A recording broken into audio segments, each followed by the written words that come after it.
So, we've been asked to speak just for 10 minutes, and so I just have a few things to say, although they might extend to 20, I'm not sure. I'm ad-libbing, so we'll see what happens. I'm going to be talking about some general questions of growth, and as then we'll then focus in more on questions of political economy and policy. So, growth. I think starting the premise at an event like this is the question of the destruction of the planet by, in one sense, processes of economic growth, and how does one assess that? How does one attempt to counter that? What slogans does one raise as a way forward? One common one, sort of advanced by the major international organizations insofar as they attempt to greenwash themselves, the United Nations, the OECD, etc., is to say green growth, eco-efficiency, technological efficiency down the line, and will will enable the world economy to carry on growing at the sort of pace that it's growing. At the moment, it is growing in GDP terms. Others argue for degrowth, and still others argue for zero growth.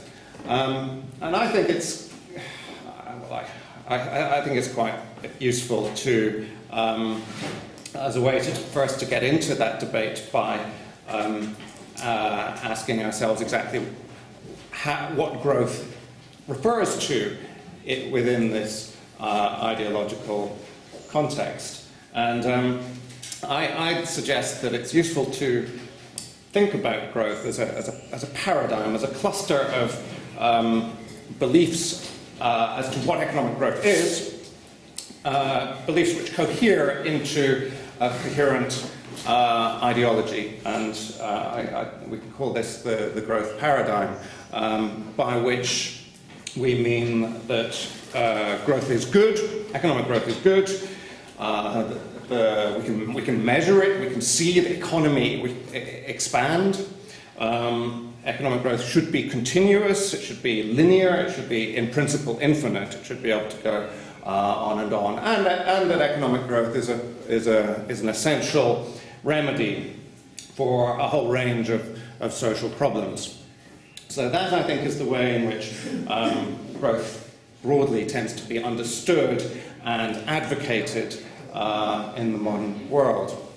I say in the modern world because this is a uniquely modern phenomenon. You can scour the texts of ancient civilizations and you find at most glimpses of this sort of idea. You know, if you read the ancient Greek philosophers, for example, when they use the term growth, it's essentially to talk about plants growing, or perhaps the life cycle of a human being. It doesn't.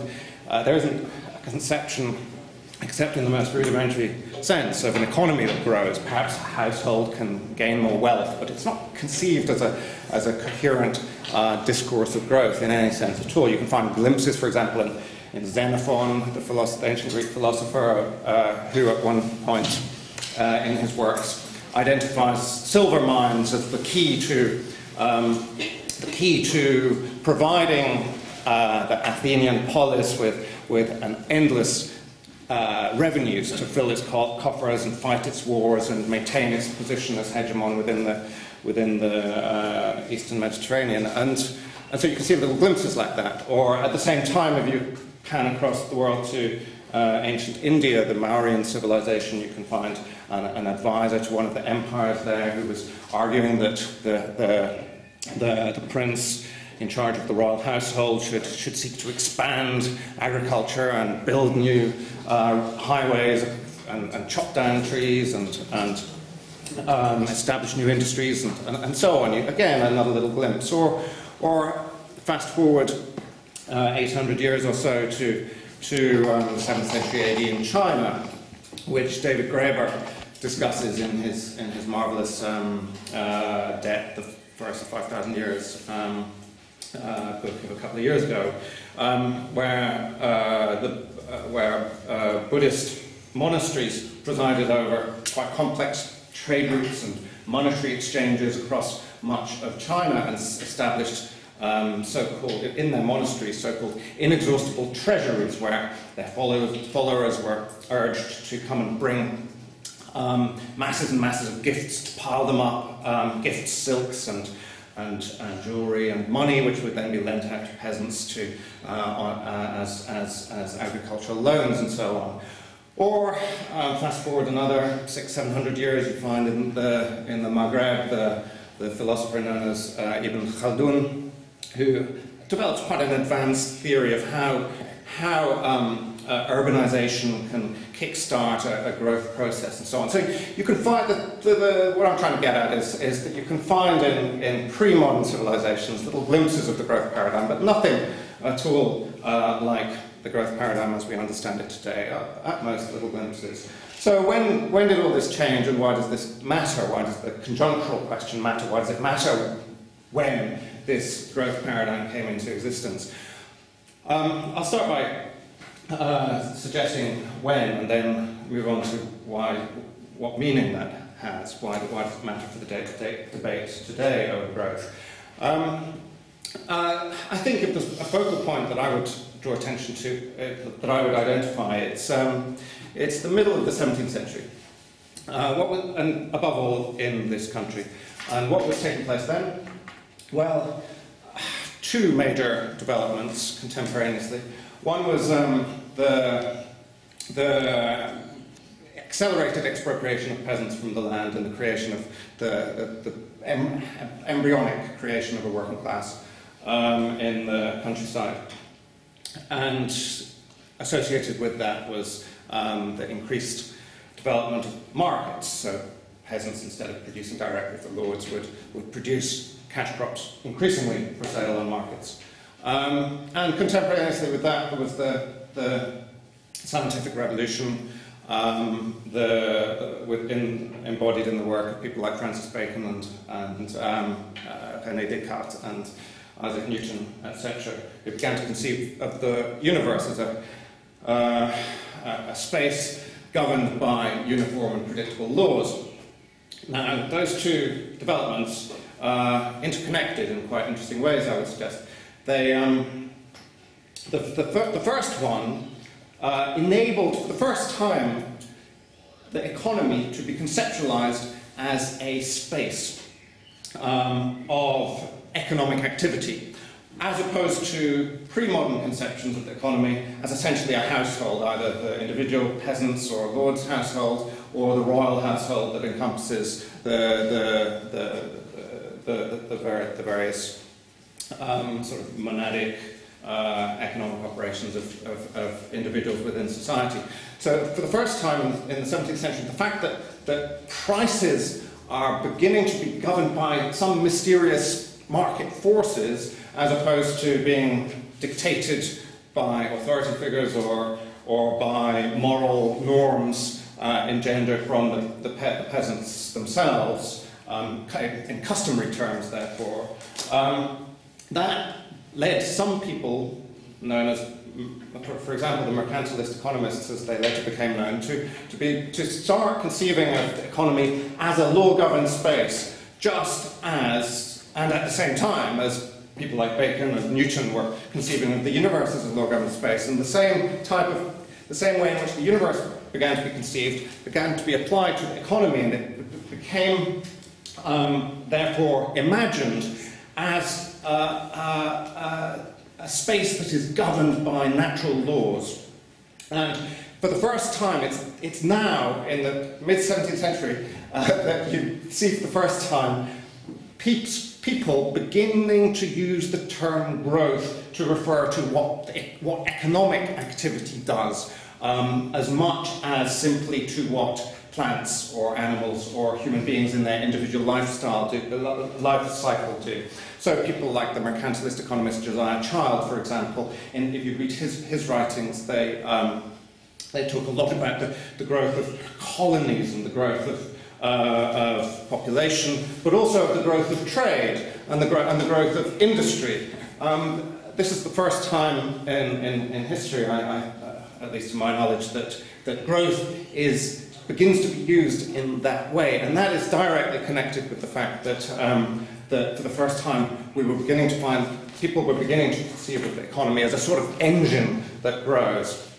Now, the history of the growth paradigm after that is that it becomes increasingly central to economic discourse. So if you skip forward 120, 130 years after the middle of the 17th century, you find in the writings of Adam Smith, for example, that political economy begins to be conceived as the science of economic growth. In the Wealth of Nations, it's the first major economic treatise that really sees things in that way. And what I think is particularly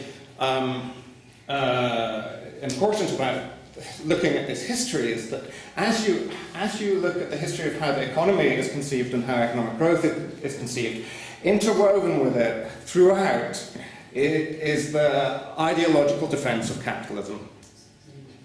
From the beginning, economic growth is theorized as inextricably linked with a defense of capitalism, because the economy is conceived of in thoroughly bourgeois terms, whereby private property is natural, owners of private property interrelate with one another on the market in the same way as the planets being theorized by Kepler and Copernicus and Newton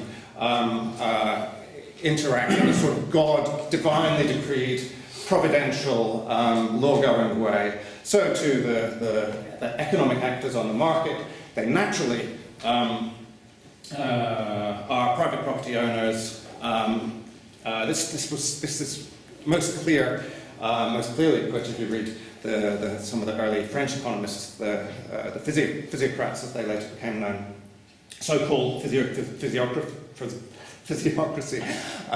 Physis is nature, and ocracy referring to governance of. So it's natural law governs the economy, and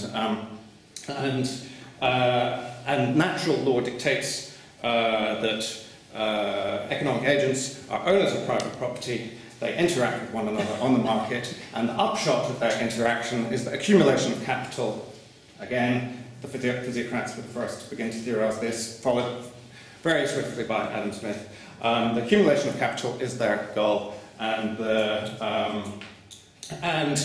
this is natural, decreed by God. Gradually, as economics develops as a discipline, and as the ideology of economic growth extends increasingly from the economists and permeates throughout society, it becomes the idea that economic growth is the natural goal of economic activity becomes a universally held belief. And how much time have we left? You still have 7 minutes. 7 minutes. Okay. Well, I could ramble on about the same sort of thing, but to begin to pull those threads together, what I think this means is that we need to understand economic growth, or have in our minds whenever we're discussing these debates on zero growth, degrowth, green growth, etc., to bear in mind that this entire concept is thoroughly ideological and has emerged to provide an ideological defense of bourgeois civilization, or commercial society as it was known at the time. And it's also useful, I think, to bear in mind the way in which this ideology was not just taken on board by bourgeois thinkers such as Adam Smith and the physiocrats, but also it intoxicated the left as well. And that, I think, is worth drawing attention to, because on the left we're very used to reading critiques of ideologies and theories of ideology, and And the usual suspects are nationalism, religion, etc., referring to broad discourses that serve to naturalize the world political economic system as it exists today, and to divide workers against one another, etc. But I think relatively neglected has been the ideology of economic growth. And that neglect is linked to the fact that it has been so absorbed by the left as part of their mentality. This did not apply very much to pre-20th century left-wing thought. Marx and Engels are complicated cases in point. They were, they took on some of the Enlightenment faith in progress, in continuous progress, which was later to alloy with the concept of economic growth. Really, that economic growth is the way that we progress. It's the way that modernity pulls the world up towards the present and points it towards the future. Technological development and economic growth are central to the vector of progress along which we wish to steer our societies. But Marx and Engels didn't alloy growth and progress together in that way, and were really quite very critical of the idea that technological development brings progressive gain. So they were Marx and Engels were complex case in point. The utopian socialists didn't have much at all of the growth paradigm about them. But then in the 1920s, I think, is the key decade where, and the 1930s too, key decade where growth becomes taken on as a principal cause of the left. Why the 1920s? Well, partly it's because of the turn in the Soviet Union towards the five-year plans, away from, the Soviet Union was on its knees in the early 1920s, and one had to electrify the country and so on, so there was a drive to increase production of basic energy requirements, that sort of thing. But once the five-year plans became instituted in the 1927 to 1929 period, the growth paradigm really can be, in a very extreme form, can be witnessed, and that was then exported around the world to, other Eastern Bloc societies, and national liberation struggles took it on in the Third World, and so on. To a degree, perfectly understandably, because if one lives in a very poor country, economic growth is, at one level, absolutely vital. The second development in the 1920s, and the more important one, was the accession to government of a whole number of social democratic parties in Western Europe. And they were faced with the problem, our goal is some sort of socialist society. It's a kind of lost world of socialism, that perspective, completely foreign to us today. But the big social democratic parties believed, utopianly as it turned out, that if they gain a majority of the ballot box, they will be able to translate that political power into a transition to socialism. It did not happen, so they were left in government. What did they do? Well, they essentially formed a compact with the bourgeoisie around economic growth, and to their membership they were able to promise that, essentially, as the bakery grows, there'll be more crumbs from the table for yourselves, and that is the way, essentially, in a nutshell, in which the growth paradigm became absorbed by social democracy, by Stalinism in the Third World, and beyond, to become part of to be taken as a given by the left. Nowadays, that's beginning to change on a social vector through criticisms, essentially harking back to the Romantic tradition from people such as what was his name? The couple who wrote the Spirit Level, Kate Pickett and Wilkinson. You know, that social critique of growth, and especially as well of the concern about climate change and the destruction of the environment, which is bringing to bear an ecological critique of growth and giving that much more voice. So my time is up. That's covered most of the points I wanted to make.